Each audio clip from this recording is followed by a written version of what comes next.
Sejam bem-vindos ao canal Falando Sério. Eu sou. Experiências recentemente conduzidas por Mary Lawrence na Universidade de Princeton e Albert Einstein na Universidade de Dartmouth em um laboratório de psicologia de Hanover, New Hampshire, provam que aquilo que você vê quando enxerga um objeto não depende tanto do objeto, mas sim da concepção que você cria quando você enxerga o objeto. Sendo assim, aquilo que acreditamos ser o mundo físico real, na verdade, é apenas um mundo relativo. Não é de se surpreender que estas experiências provam que a realidade aparentemente sólida, na verdade, é o resultado de nossas expectativas ou conclusões. Suas concepções determinam não só o que você vê, mas também aquilo que você faz, pois elas controlam todos os seus movimentos conscientes e subconscientes a fim de que elas sejam realidades. Há mais de um século atrás, esta verdade foi afirmada por Ralph Waldo Emerson da forma como se segue.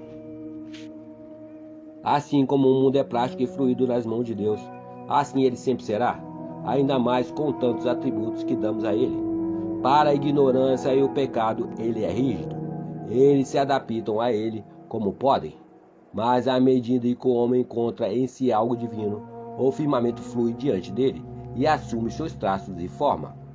Sua concepção é a mão de Deus moldando o firmamento à imagem e semelhança daquilo que você concebe.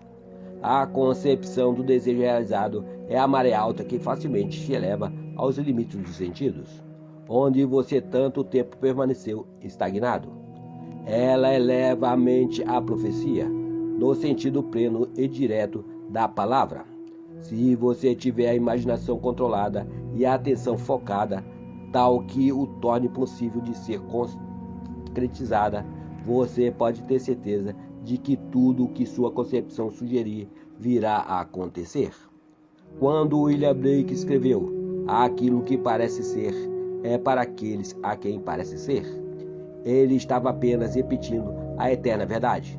Não há nada que seja impuro por si mesmo, a não ser para aquele que assim o considera, pois para esse é impuro. Romanos 14, versículo 14. Porque não há nada de impuro por si, ou puro por si mesmo. Você deve assumir o melhor e pensar apenas naquilo o que é belo e de boa fama. Não será intelectualidade elevada, mas sim ignorância da lei da concepção. Se você notar na grandeza dos homens a pequenez com a qual você se identifica, ou em alguma situação ou circunstância, alguma concepção indesejável. A sua relação com uma pessoa em particular influencia a sua concepção sobre ela e faz com que você enxergue nela aquilo que você considera sobre ela. Se você é capaz de mudar a sua opinião sobre esse alguém, isso significa que aquilo que você agora considera sobre esse alguém não é absolutamente verdade, mas sim relativamente verdade. A seguir, apresento uma história real que ilustra como funciona a lei da concepção.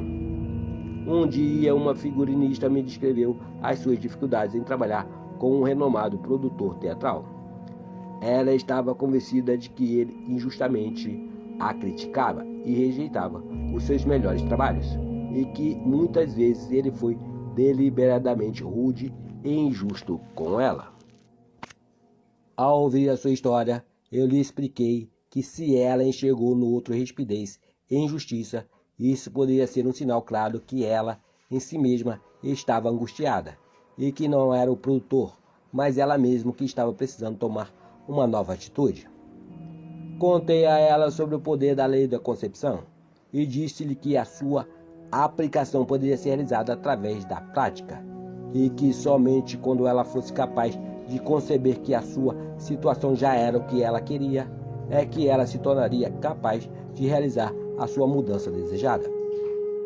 Seu chefe estava meramente lhe dando testemunho, dizendo a ela, através de seu comportamento, qual era o conceito que ela tinha sobre ele.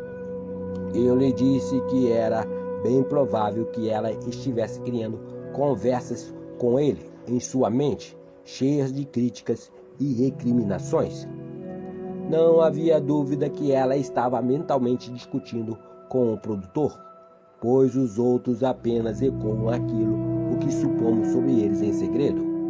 Então lhe perguntei se ela realmente conversava com ele em seus pensamentos, e que, em caso afirmativo, que ela me informasse qual era o tom dessas conversas. Ela me confessou que todas as manhãs, a caminho do teatro, ela lhe dizia tudo o que ela pensava sobre ele, de uma maneira que ela nunca ousaria dizer-lhes em pessoa. A intensidade e a força de suas discussões mentais com ele estabeleceram automaticamente o comportamento dela em relação a ela. Ela começou a perceber que todos nós criamos conversas mentais, mas que infelizmente, na maioria das vezes, essas conversas são argumentativas e que basta observarmos o andar das pessoas pelas ruas para termos provas desta afirmação, onde muitas delas estão mentalmente absorvidas em suas conversas mentais, e poucas parecem felizes com isso, e a própria intensidade de seus sentimentos os levarão rapidamente ao acontecimento indesejável, que eles próprios criam mentalmente e que, portanto, deverão se confrontar. Quando ela percebeu o que ela estava fazendo, ela concordou em mudar sua atitude e viver esta lei fielmente, assumindo o seu trabalho que lhe era extremamente satisfatório e que o seu relacionamento com o seu produtor era muito bom. Para fazer isso, ela concordou que antes de ir dormir à noite em seu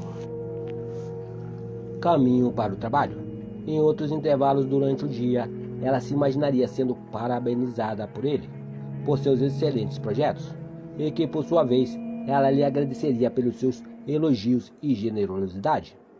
Para seu próprio bem, ela logo descobriu por si mesma que era sua atitude a causa de tudo o que se abatia sobre ela.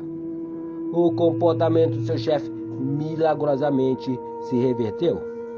Sua atitude novamente ecoou, como sempre ecoará, aquilo que ela havia assumido, mas agora refletido o seu novo conceito sobre ele. O que ela conseguiu foi resultado do poder de sua imaginação. Sua persistente concepção influenciou o comportamento dele, o que determinou a sua nova atitude para com ela. Com o passaporte do desejo nas asas de uma imaginação controlada, ela viajou para o futuro, predeterminando a sua própria experiência. Sendo assim, aquilo que vemos não são fatos, mas sim aquilo que criamos em nossa imaginação, que molda as nossas vidas, pois a maioria dos conflitos diários se devem à falta de um pouco de imaginação para expandir a nossa visão sobre o problema. Está correto? Literalmente, aquele é quem vive em um mundo imaginário, assim como o design, através do controle de sua imaginação, começou uma sutil mudança na mente de seu chefe. Assim podemos nós, através do inteligente controle e direcionamento de nossa imaginação, resolver os nossos próprios problemas. Pela intensidade de sua imaginação e de seu sentimento, o design conjurou uma espécie de encantamento na mente de seu produtor, o que o fez pensar que os seus gestos de generosidade partiram dele. Muitas vezes, nossas ideias mais criativas e originais são determinadas pelos outros.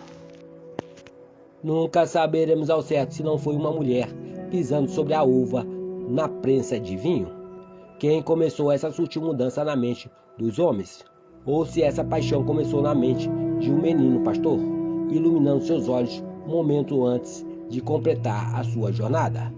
William Burns. Narração Cidinho de Assis. Curtam, compartilhem, se inscrevam no nosso canal e não deixem de acionar o sininho para novos vídeos como este. Muito obrigado, meus amigos. Fiquem com Deus.